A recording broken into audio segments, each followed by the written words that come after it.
আসসালামু আলাইকুম। আবারও চলে আসলাম একটি মজাদার ভর্তার রেসিপি নিয়ে।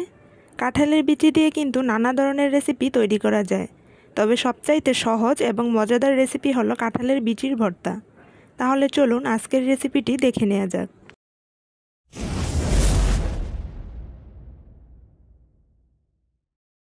ভর্তা তৈরির জন্য এখানে আমি শুকনো কাঁঠালের বিচি নিয়েছি। এখন এই বিচিগুলোকে একটি প্যানে দিয়ে ভালো করে ভেজে নিব। তবে এই ভেজে নেওয়ার কাজটা অনেকটা সময় নিয়ে চুলার হিটটাকে লোতে রেখে তারপর করতে হবে। এতে করে দেখা যায় কি বিচির ভেতরটা আর কাঁচা থাকে না।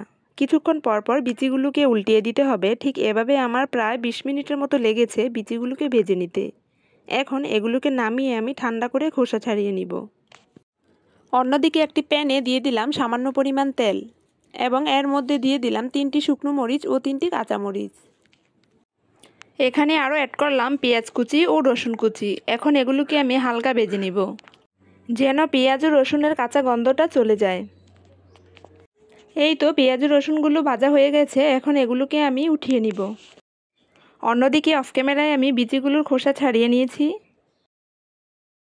প্রথমে ব্লেন্ডারের জারে আগে থেকে ভেজে রাখা পেঁয়াজ, মরিচ ও রসুনগুলো দিয়ে দিলাম পরিমাণ মতো লবণ। এখন এগুলোকে ব্লেন্ডার করে নিব। এই তো ব্লেন্ডার করা হয়ে গেছে। এগুলোকে এখন একটি বাটিতে আমি উঠিয়ে রাখব। ঠিক একইভাবে আমি কাঁঠালের বিচিগুলো ব্লেন্ডার করে নিব। এই তো বিচিগুলো আমার গুঁড়া করা হয়ে গেছে।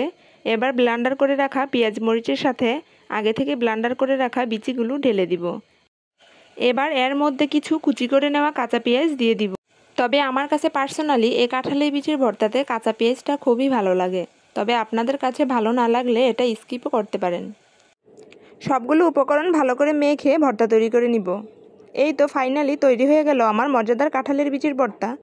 আশা করি আজকের ভিডিওটি আপনাদের কাছে ভালো লেগেছে। আর ভালো লাগলে প্লিজ আমার চ্যানেলের পাশে থাকবেন। সবাইকে অনেক অনেক ধন্যবাদ। আল্লাহ হাফেজ।